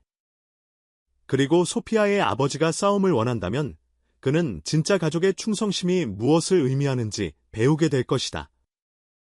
왜냐하면 종이학만이 그들의 집에 있는 마법은 아니었기 때문이다. 마일스와 릴리가 비밀과 이야기를 나누는 방식에도 마법이 있었다. 모두가 영화의 밤을 위해 소파에 옹기종기 모여 앉는 조용한 순간들에도 마법이 있었다. 사랑이 규칙을 따르거나 사회적 경계를 존중하지 않는다는 단순한 진실에도 마법이 있었다. 그것은 그냥 존재했다. 순수하고 강력하며 어떤 싸움도 감수할 가치가 있는 547 릴리가 나오미의 드레스에 대고 중얼거렸다. 그게 뭔데, 아가? 지금까지 만든 학이 그만큼이에요. 소원까지 절반 이상 왔어요. 이선과 나오미는 그녀의 머리 너머로 시선을 교환했다. 어쩌면 그들은 1000마리의 학을 기다릴 필요가 없을지도 모른다. 어쩌면 그들의 진짜 소원은 이미 여기에 있을지도 모른다. 소원을 비는 것이 아니라 만들어가는 과정 속에 사랑하고 머무르고 중요한 것을 위해 싸우기로 매일 선택하는 것 속에 초인종 소리에 모두가 깜짝 놀랐다. 현관 창문을 통해 진입로에 있는 비싼 차, 윌리엄 그레이슨의 벤틀리가 보였다. 내가 처리할게. 이선이 넥타이를 바로잡으며 말했다. 아니요. 나오미가 일어서서 어깨를 폈다.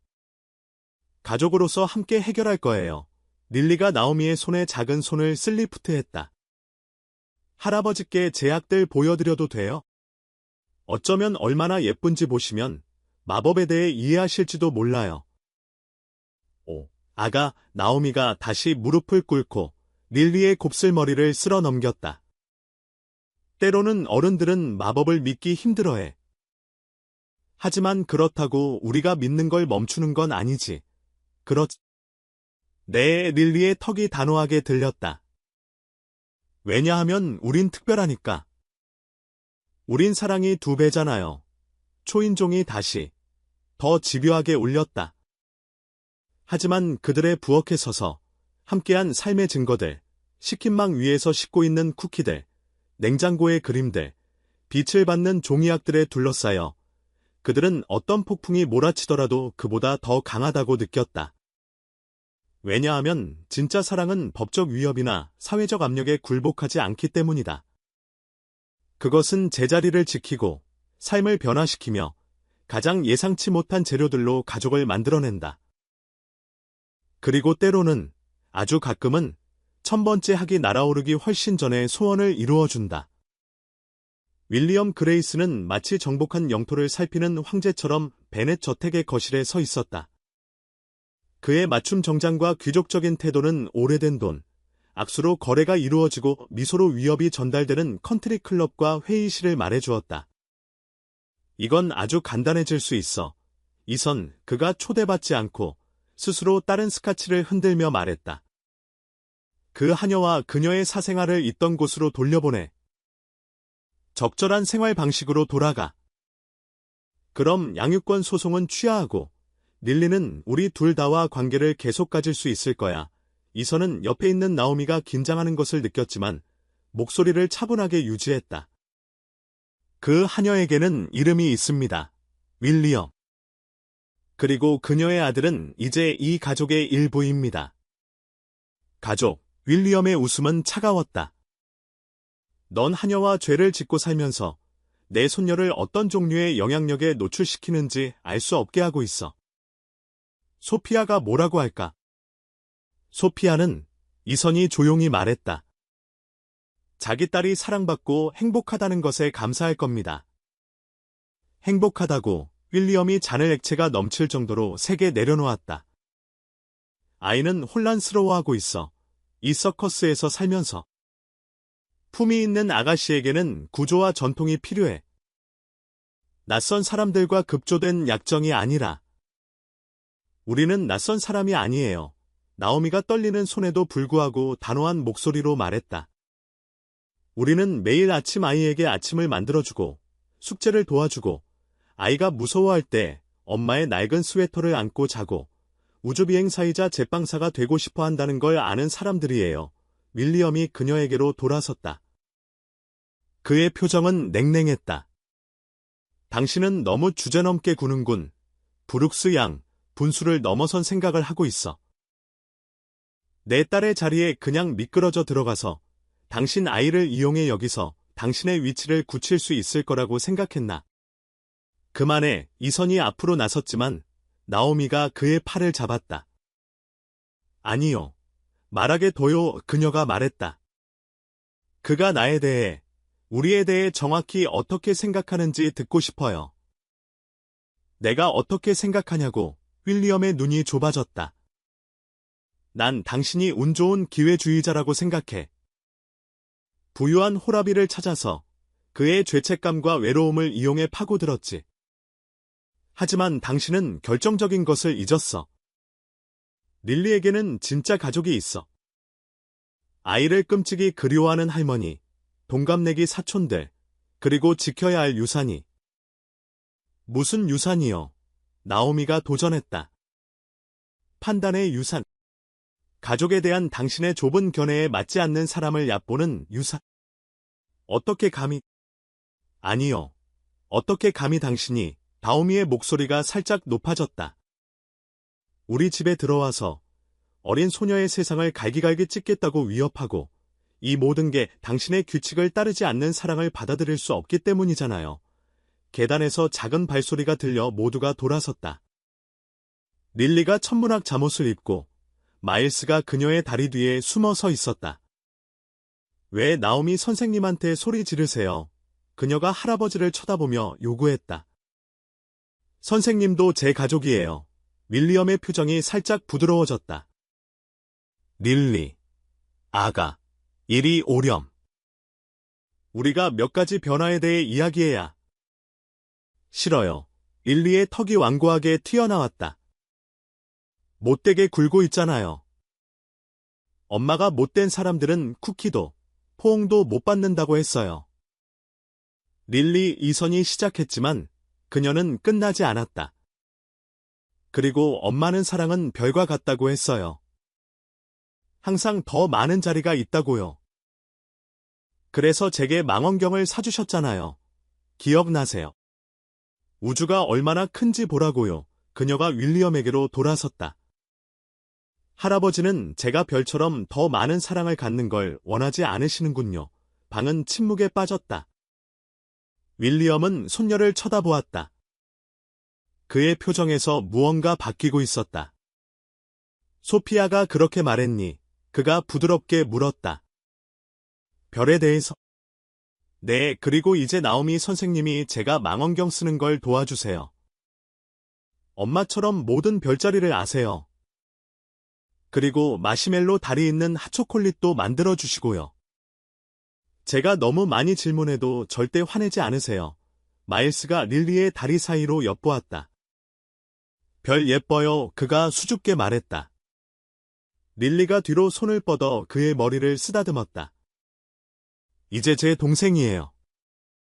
작지만 토성의 고리에 대해 배우고 있어요. 우리 모형 보실래요? 윌리엄의 손이 옆에서 꽉 쥐어졌다. 릴리, 이건. 맞아요. 그녀가 마일스의 손을 잡고 앞으로 나아갔다. 우리 학도 보러 와요. 마법을 위해 1000마리 만들고 있어요. 누가 맞기도 전에 그녀는 마일스와 할아버지를 서재로 끌고 가고 있었다. 그곳에는 수백 마리의 종이학이 무지개처럼 천장에 매달려 있었다.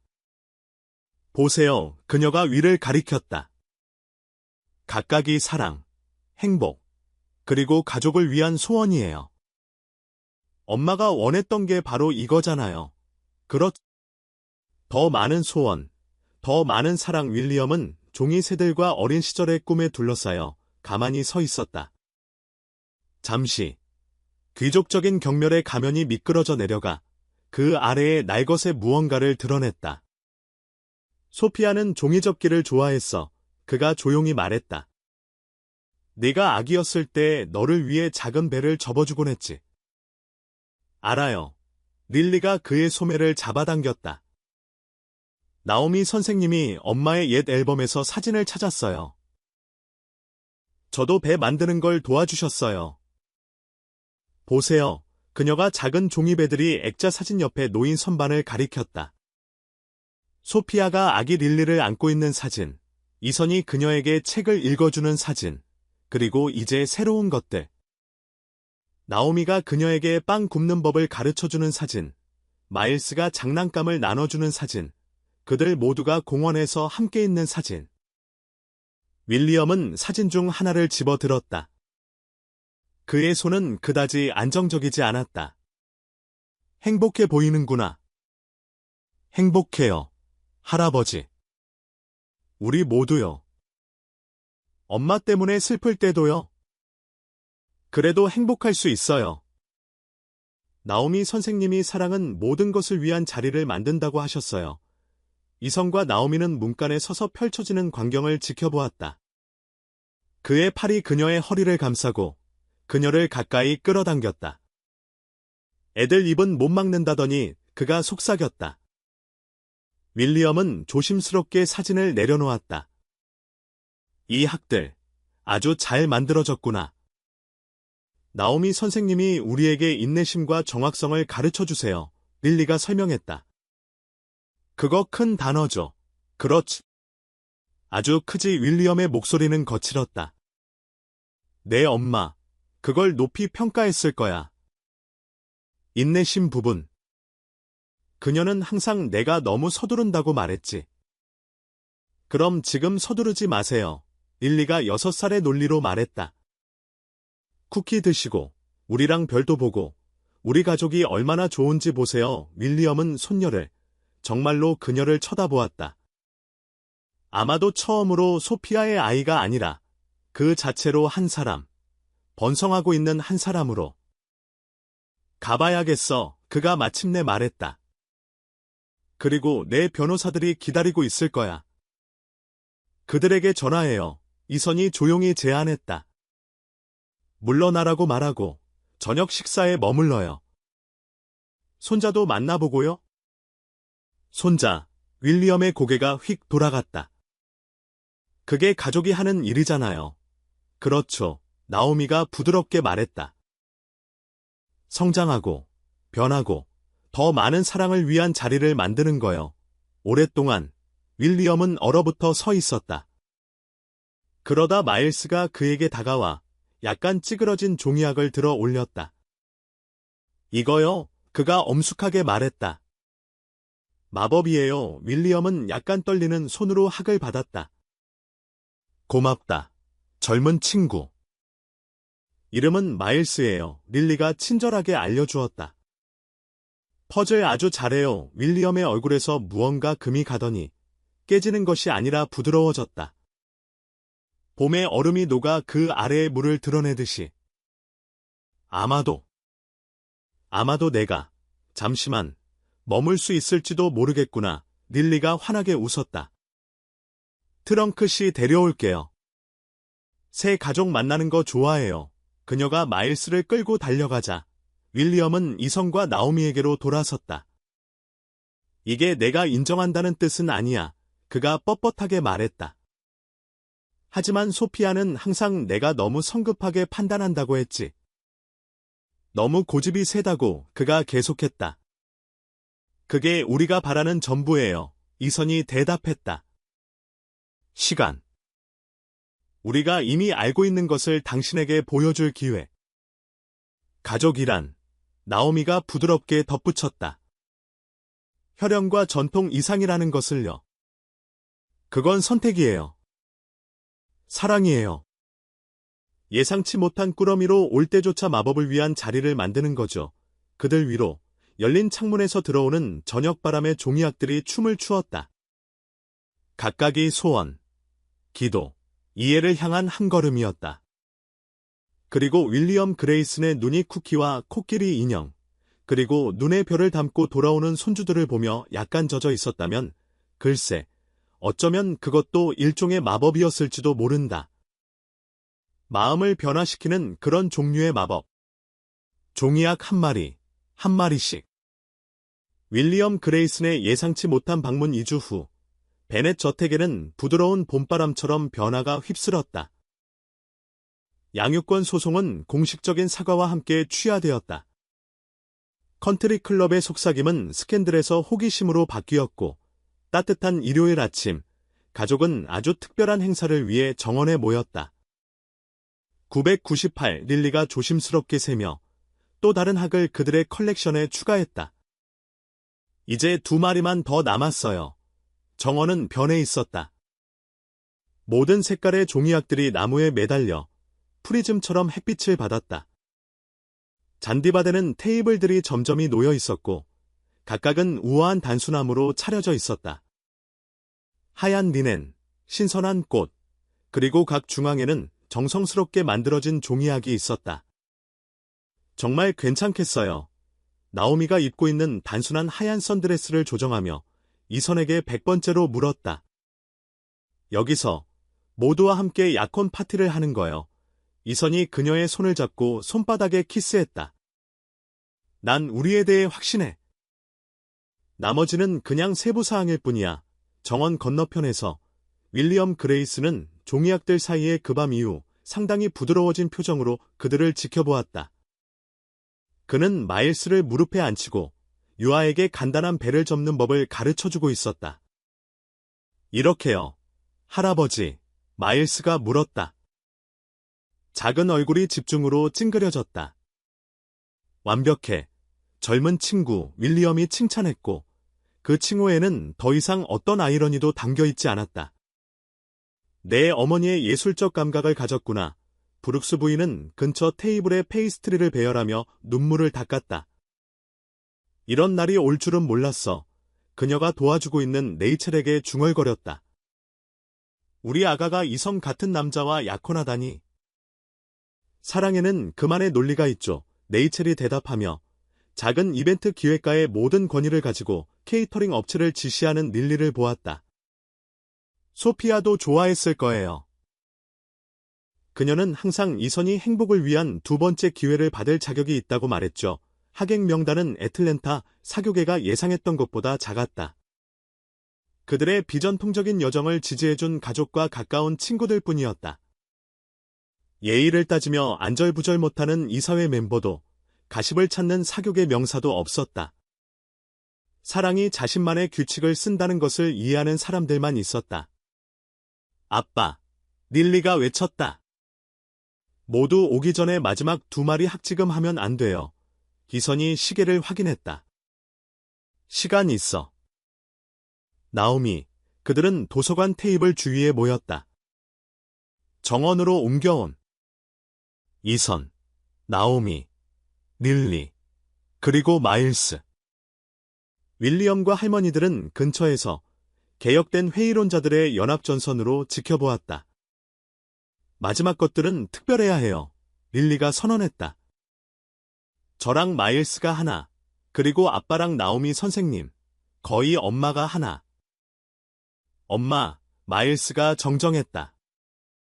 그들의 가족이 더 가까워지면서 정착한 용어였다. 그 단순한 구절은 나오미의 눈에 신선한 눈물을 가져왔다. 함께 그들은 마지막 학대를 접었다.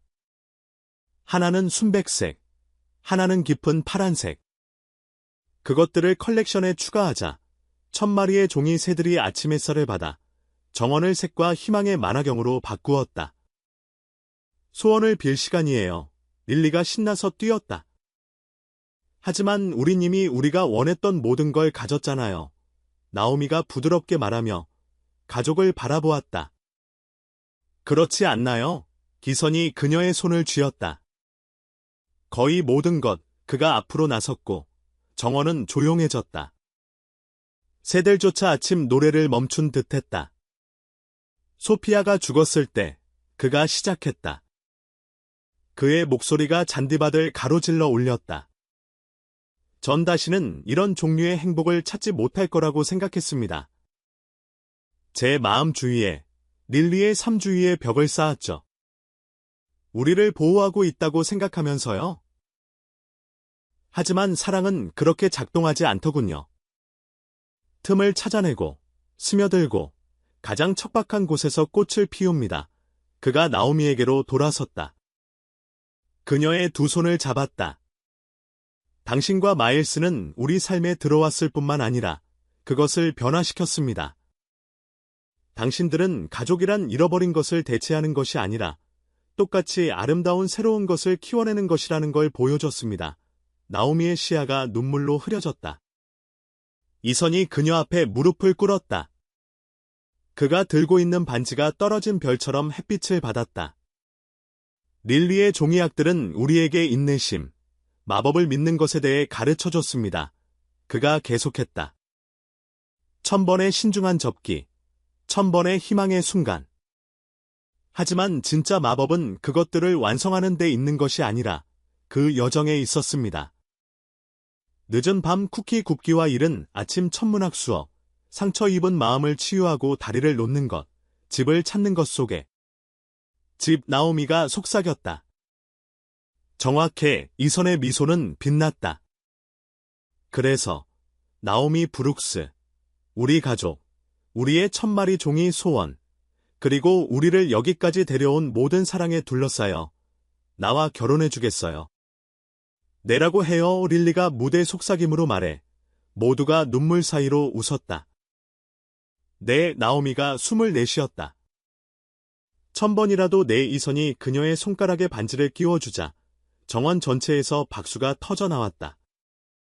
릴리와 마일스는 단체 포옹을 위해 달려들어 거의 그들을 넘어뜨릴 뻔했다. 윌리엄이 의심스러울 정도로 밝은 눈으로 평소의 엄격한 표정 뒤에서 거칠게 헛기침을 했다. 잘했네. 이선, 그가 전 사위의 어깨를 치며 말했다. 소피아도 우리 모두를 자랑스러워했을 거야. 내 생각엔 브룩스 부인이 나오미를 격렬하게 껴안았다.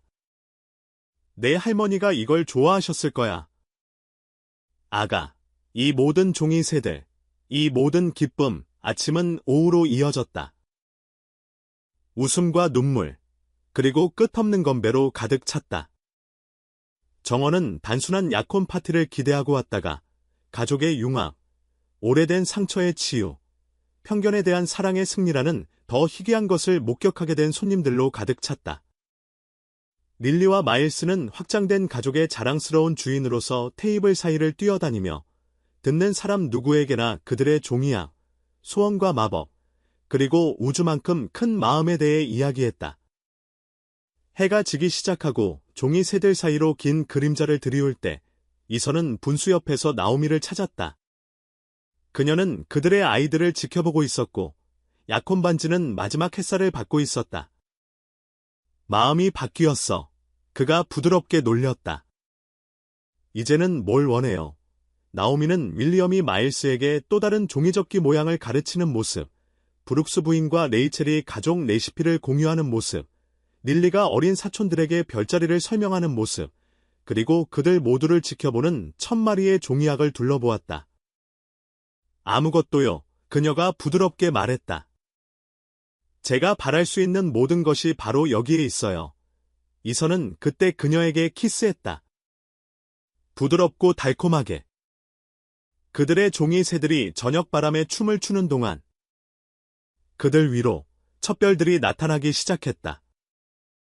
무한한 하늘에 수많은 빛의 점들. 항상 더 많은 사랑, 더 많은 가족, 더 많은 마법을 위한 자리가 있다는 증거. 릴리가 처음부터 말했던 것처럼 결혼식은 종이약들이 처음으로 그들의 소원을 현실로 만들어준 바로 그 정원에서 황혼역에 열렸다. 이제 그 1000마리의 다채로운 새들은 반짝이는 불빛들 사이에 매달려 친밀한 모임 위에 꿈의 천장을 만들어냈다. 애틀랜타의 하늘은 보라색과 황금빛으로 물들었고 첫 별들이 엿보기 시작했다. 마치 하늘 자체가 이 순간을 목격하고 싶어 하는 것처럼 릴리와 마일스가 행렬을 이끌었다. 아이들의 얼굴은 중요함으로 빛났다. 릴리는 과학적인 정밀함으로 장미꽃잎을 뿌리며 최적의 커버리지를 위해 필요한 정확한 수를 계산했다고 듣는 사람 누구에게나 설명했다. 마일스는 이선의 턱시도의 축소판을 자랑스럽게 입고 반지를 들고 뒤달았다. 나오미가 정원길에 나타났을 때 이선의 심장이 멎었다. 그녀는 남은 햇살을 모두 담은 듯한 단순한 가운을 입고 있었고 자연스러운 곱슬머리에는 릴리가 베일에 추가하라고 고집했던 작은 종이약들이 왕관처럼 얹어 있었다. 하지만 그의 숨을 먹게 한 것은 그녀의 미소였다. 빛나고 확신에 차 있으며 사랑으로 가득 찬 준비됐니? 윌리엄 그레이슨이 그녀 옆에 서서 부드럽게 물었다. 그 제스처는 모두를 놀라게 했지만 그가 거칠게 설명했듯이 모든 신부는 통로를 함께 걸어줄 아버지 같은 인물이 필요했다. 식은 짧았지만 의미 있었다. 그들은 종이약과 한밤중의 쿠키, 천문학 수업과 치유된 마음, 두 깨진 가족이 온전하고 아름다운 무언가가 되는 그들의 이야기를 엮어 자신들의 서약을 썼다. 나는 약속합니다. 이선이 조용한 정원을 가로질러 울리는 목소리로 말했다. 마음뿐만 아니라 영혼으로 사랑하고 평범한 순간에서 마법을 보고 종이와 별빛으로 꿈을 만들고 우리 두 아이 모두가 마땅히 받아야 할 그런 아버지가 될 것을.